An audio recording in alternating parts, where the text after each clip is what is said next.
Good day, good people. This Sunday we will celebrate Harvest Festival, and gifts have already started to arrive. We will give thanks for the beauty and abundance of creation, which is an essential part of our religious life. But we cannot also avoid reflecting upon the plight of those who are not able to enjoy the fruits of the earth through poverty, natural disaster, and injustice. The earliest wars were never to do with religion, but over the scarcity of resources, and this remains the case in our own age. The primary purpose of our worship on Sunday will be to thank God for the food that we consume, for the growth and for the production. The miracle of growth is a potent image for human society as well as an observable characteristic of the natural world. In a garden, as well as in a field or in a forest or under the surface of the sea, we see a myriad life forms teeming with the spark of life, and we take inspiration and encouragement from this in understanding that the world in which we live is a contingent universe. We are part of a complex organisation of biological processes that by dint of our ingenuity we have been able to capture and develop for our own benefit. However, that same ingenuity has caused us to focus on our own needs before the needs of others, and so human history has become a litany of exploitation of each other and of the finite resources available to us, supercharged by industrialization. More often than not, famines are caused by human intervention, war, greed, and unjust structures.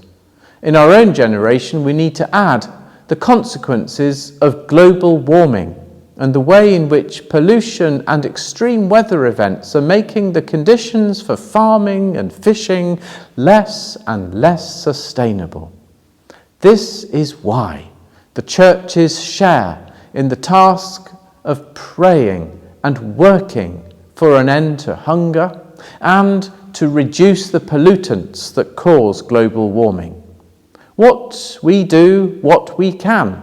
And one of the things that we can do is express our solidarity with some of the poorest people in our own city by supporting the People's Kitchen.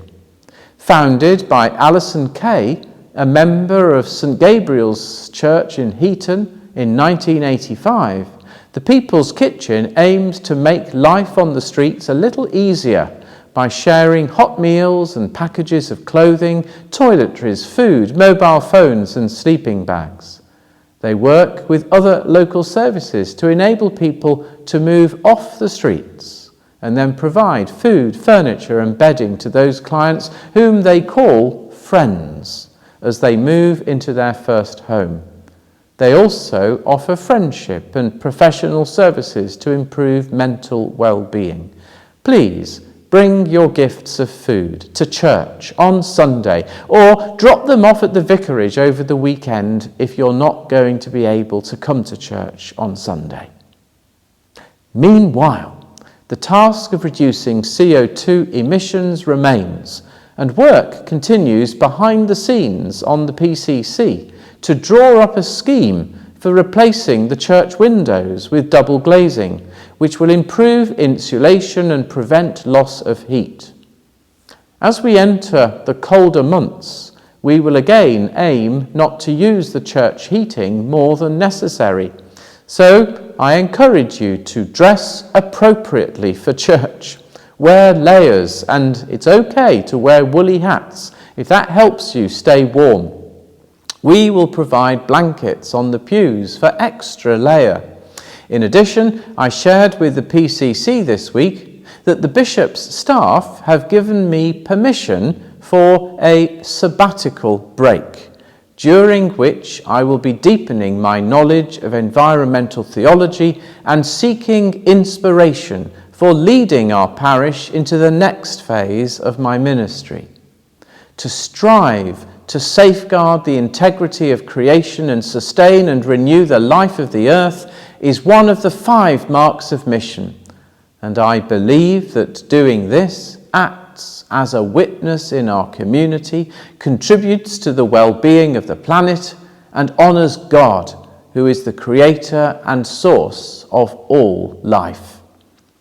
My sabbatical will be from the 1st of April to the 30th of June next year, and we will, of course, make all the appropriate preparations to ensure the smooth running of the parish during that time. I'll share with you my motivation for this in a future bulletin, but for now, let us worship the God of the harvest with generous hearts.